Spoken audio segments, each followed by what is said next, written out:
Good afternoon, everybody. Everyone's here. We can crack on with this. So, item 1, apologies for non-attendance. Thank you, Chair. We've received apologies from Councillor Mike Hallam and Councillor Phil Larratt is attending as substitute. And from officers, we've received apologies from Anna Earnshaw, Janice Scott, Guy Holloway, Sanjit Sul, Sarah Reid and Stuart Lackenby. Okay, thank you very much. So, members' declaration of interest. Members, do you have any declarations of interest? No, noted. Thank you very much. Item 3, notifications to request, notification of request to address the meeting. None. None. Thank you very much. Item 4, minutes of the meeting held on the 17th of January 24. Are we happy with the accuracy of the minutes? Have a show of hands in favour? Yep. Thank you. So, item 5, Chair's announcements. I have no announcements to make. So, on to the substantive items. So, item 6, approved mental health professionals, AMHP disaggregation update. David, I think that's over to you. Thank you, Chair. Members may recall that a few meetings ago, we've provided updates on the approved mental health practitioners service. This is a service which is delivered county-wide. It's hosted by North Northamptonshire, delivered on behalf of West Northamptonshire. The role of approved mental health professionals requires additional training, so we have a limited number of them working within the council. There is a national shortage for these roles. We have committed to, at the point where we are able to, disaggregating the service, but we have to get to a point where we have either trained or recruited sufficient approved mental health professionals to be able to run 2 rotas across the county. At the moment, we only run one, which means that it's much easier from a management perspective, but also we're not having to double up on the amount of professionals there.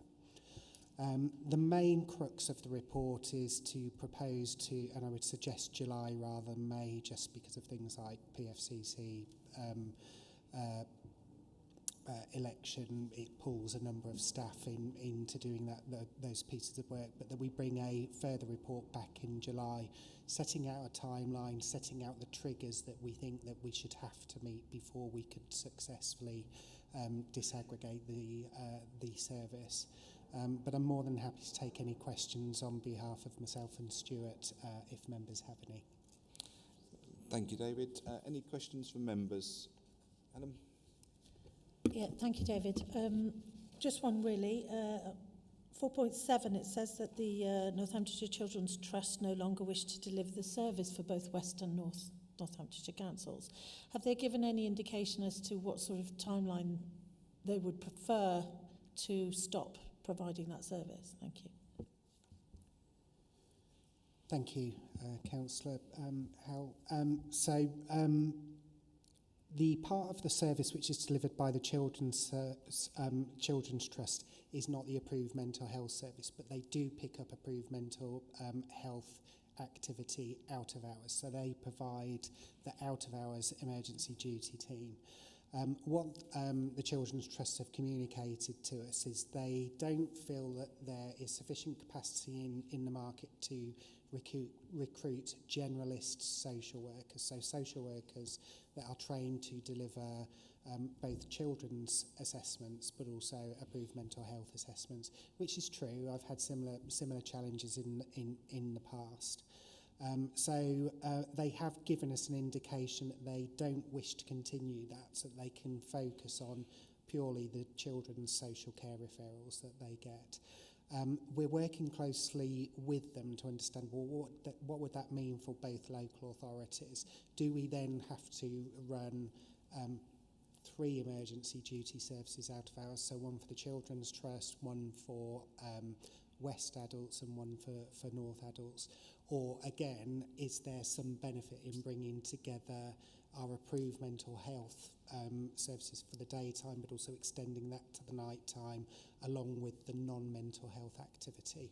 So it's not as simple as them, they don't deliver the service in its entirety. We deliver a significant part, but mainly in office hours. Okay, any other comments in relation to this? No? Okay. Actually, I might just... Yeah.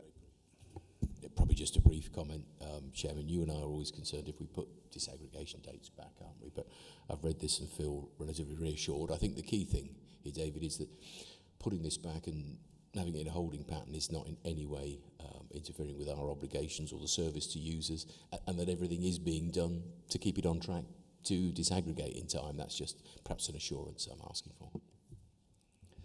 It's always difficult, councillor, so in the sense that it can take the best part of 18 months to train one of our social workers to complete the training. They then have to produce a portfolio of interventions under supervision, which takes about another 6 months or so. It's very difficult to hold on to those workers once they've been trained as well. So despite putting in place, for example, learning agreements, they're often not that enforceable, which can be a bit of a challenge. So we continue to train people. We try and create the right environment that encourages them to stay with ourselves as an organisation, but quite often you can see some move on. The other challenge that we have around approved mental health practitioners is the majority that staff our rota at the moment are aged 55 plus. So that's an impending challenge that we have over the coming years as they move towards retirement or want to start reducing the amount of shifts that they do on that. So absolutely we're doing everything that we can. It's not a linear equation about, well, if you train 12 people, David, then once we've got all 12 trained, we'll be in a position. It's slightly more challenging than that. Thank you. You happy with that? Yeah? Yeah. Good. Yep. Thank you very much. No comments from you, Councillor? No.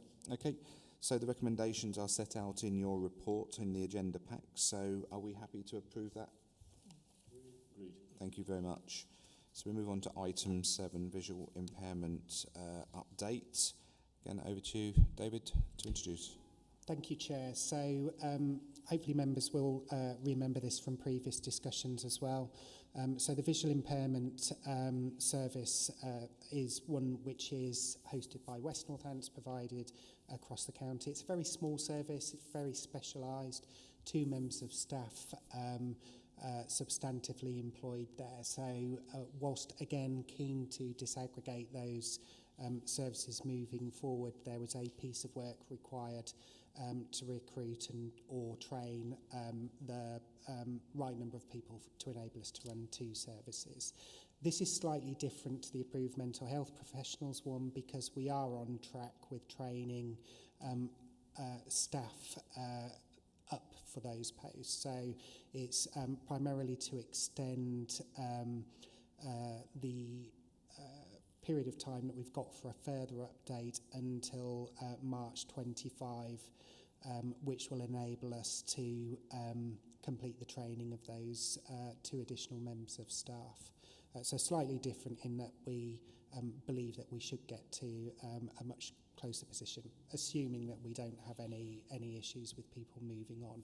But you do tend to find that this group of practitioners will stay in the area. They tend to be people that you will have trained up locally.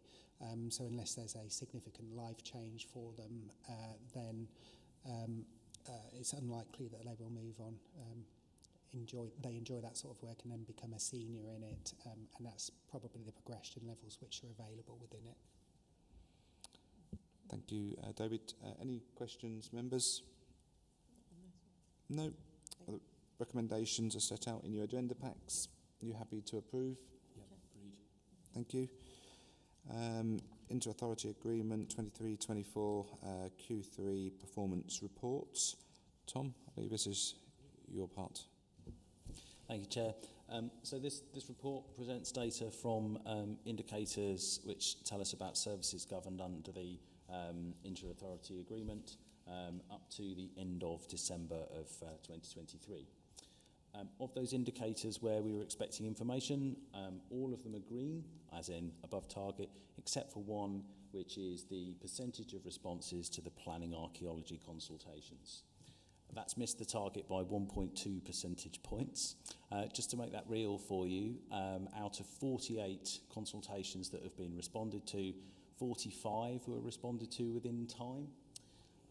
The target would have allowed for us to to miss in the case of 2. We've missed in the case of 3. These consultations required some extra time, which has been provided, and the response put in. So I don't think, from looking at these numbers, that there's a concerning pattern here. In most instances, 100% of those consultations have been reported to on time, and the numbers that we're talking about are very small in terms of the one that have been missed. So, in summary, Chair, a good report with the vast majority of indicators green. Jolly good. Thank you very much, Tom. Any other comments in relation to this report from members? Okay, good. Well, the recommendations are in your pack. Are we happy to approve those? Agreed. Thank you. No urgent items of business have been received or notified, so that's the end of the meeting. Thank you very much for your attendance.